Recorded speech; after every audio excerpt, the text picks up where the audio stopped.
नमस्कार दोस्तों, स्वागत है आपका आपके YouTube channel Uttarakhand all in one classes में। दोस्तों, उत्तराखंड की प्रमुख जनजाति में हम डिस्कस कर चुके थे जौनसारी और भोटिया जनजाति।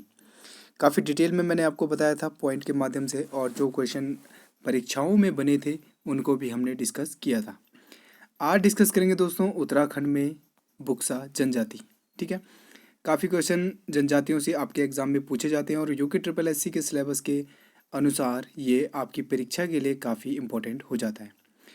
आप दोस्तों चैनल में पहली बार विजिट कर रहे हैं तो चैनल को सब्सक्राइब करना मत भूलिएगा। साथ ही वीडियो अच्छी लगती है तो वीडियो को लाइक भी करना मत भूलिएगा दोस्तों। तो चलिए शुरू करते हैं आज का महत्वपूर्ण टॉपिक बुक्सा जनजाति। तो दोस्तों वीडियो को अंत तक देखिएगा, काफ़ी इम्पोर्टेंट पॉइंट हैं आपकी परीक्षाओं की दृष्टि से। ठीक है, और 3-4 बुकों से मैंने ये पॉइंट लिए हैं तो और इम्पोर्टेंट हो जाते हैं आपकी प्रिपरेशन के हिसाब से। ठीक है, तो देखिए सबसे पहले इनका स्थान देख लेते हैं दोस्तों, कहाँ से बोक्सा जनजाति आई और कहाँ ये रहते हैं। ठीक है, तो बोक्सा उत्तराखंड के तराई भाबर क्षेत्र में स्थित उधम सिंह नगर, नैनीताल और देहरादून जनपद में रहती हैं दोस्तों। उधम सिंह नगर में ये बाजपुर, गदरपुर, काशीपुर, नैनीताल में रामनगर क्षेत्र में और देहरादून में डोईवाला और सहसपुर क्षेत्र में ये पाई जाते हैं। इसके अलावा ये पौड़ी के दुगड्डा क्षेत्र में भी थोड़ा बहुत पाई जाती है। ठीक है दोस्तों, इतिहास की बात करते हैं। पुरातन काल में क्या इतिहास था बुक्सा जनजाति का? तो देखिए यह अपने आप को पंवार वंशीय राजपूत मानते हैं। तो क्वेश्चन आपसे पूछा जा सकता है कि कौन सी जनजाति उत्तराखंड में अपने आप को पंवार वंशीय राजपूत मानती है? तो पंवार वंशीय राजपूत दोस्तों बुक्सा जनजाति अपने आप को मानती है। इसी के संदर्भ में एक अंग्रेज अधिकारी हुए दोस्तों इलियट ने लिखा है कि बुक्सा समुदाय के लोग शारदा नदी, जिसको कि काली नदी के नाम से जाना जाता है, और चंपावत के बाद टनकपुर के बाद इसको शारदा नदी के नाम से जाना जाता है। ओके, तो बुक्सा समुदाय के लोग शारदा नदी के किनारे बनबसा, जो कि चंपावत में है, में आकर बसे।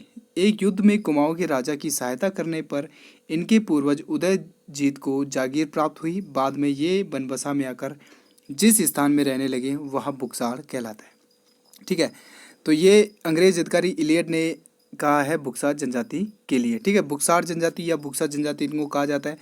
मेन जो इनका स्थान है दोस्तों वो चंपावत में माना जाता है। कहा जाता है कि सर्वप्रथम ये चंपावत यानी कि बनबसा में ही आकर बसे थे।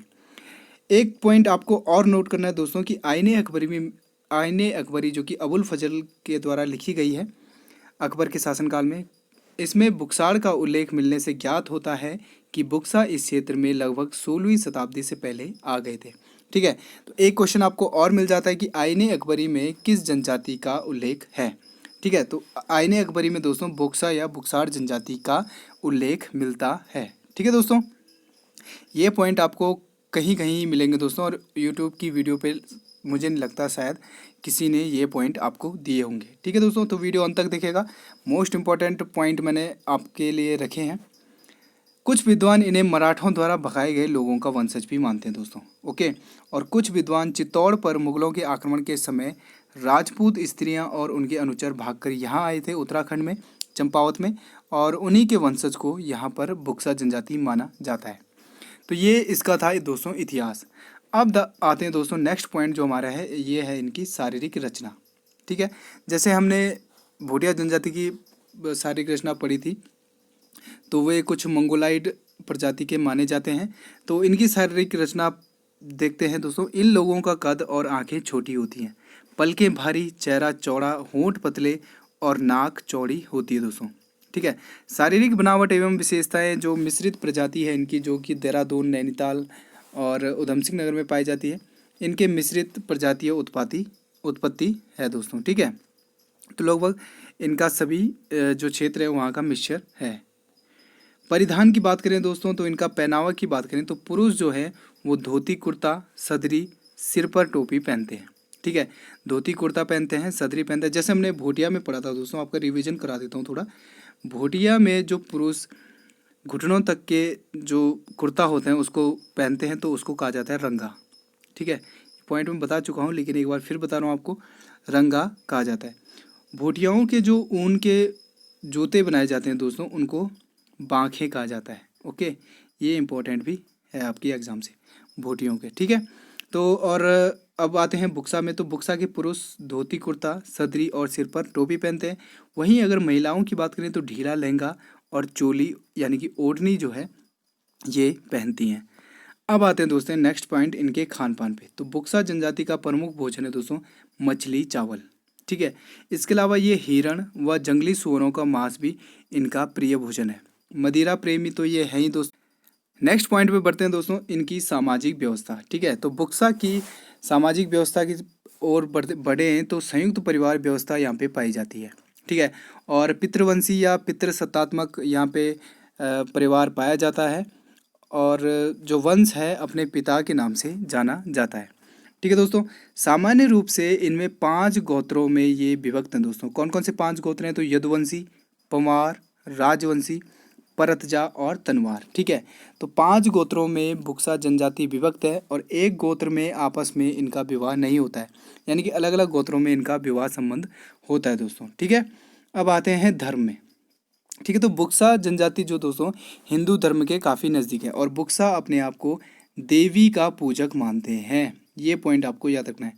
प्रत्येक बुक्सा गांव में ग्राम प्रधान के घर के सामने ग्राम खेड़ी देवी, जिसे भवानी भी कहा जाता है, मंदिर होता है। तो आपसे पूछा जा सकता है कि बुक्सा जनजाति में ग्राम प्रधान या घर के सामने किस देवी का मंदिर बनाया जाता है? तो ग्राम खेड़ी देवी का मंदिर बनाया जाता है, जिसे भवानी भी कहा जाता है। और वस्तुतः यह इसे इसलिए बनाया जाता है दोस्तों कि इसे पशुपालकों का रक्षक माना जाता है और गांव में कोई भी समस्या उत्पन्न ना हो, इसलिए भी यह मंदिर बनाना शुभ माना जाता है। एक पॉइंट और है दोस्तों कि काशीपुर की चामुंडा देवी को, जो इस क्षेत्र के निवासी हैं, यानी कि इस क्षेत्र के जो बोक्सा जनजाति है, यहाँ की सबसे बड़ी देवी मानी जाती है, ठीक है।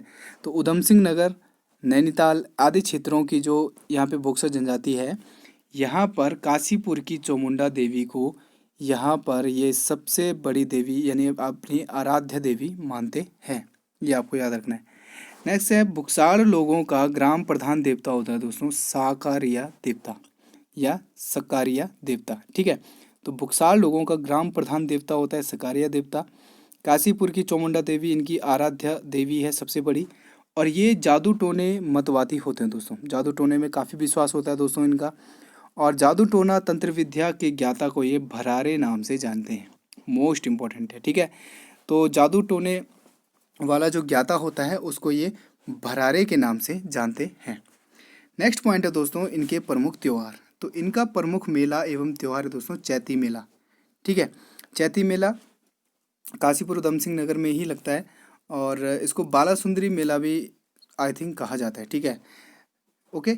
और ये अपने मंदिरों को थान कहते हैं दोस्तों, ठीक है। अपने मंदिरों को थान कौन सी जनजाति कहती है? तो बुक्सा जनजाति अपने मंदिरों को थान कहते हैं।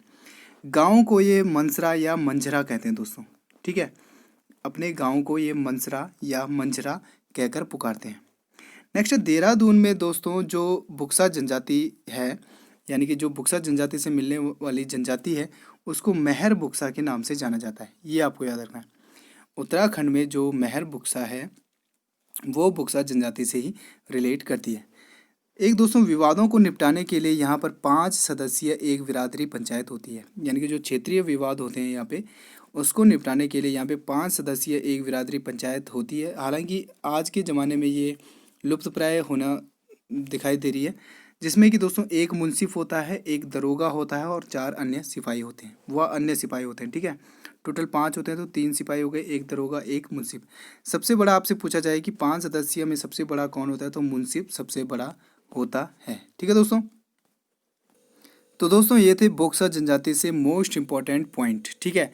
और परीक्षाओं में आपको इनसे ज़रूर क्वेश्चन मिलेंगे अगर बोक्सा जनजाति से कोई भी क्वेश्चन बनता है, ठीक है। तो मेन पॉइंट मैंने आपको बताए हैं, आपको उनको नोट जरूर करना है दोस्तों, ठीक है। तो चलिए मिलते हैं नेक्स्ट टॉपिक में और नेक्स्ट जनजाति होगी आपकी जौनसारी जनजाति, ठीक है दोस्तों। तो चलिए मिलते हैं, तब तक के लिए बाय बाय, टेक।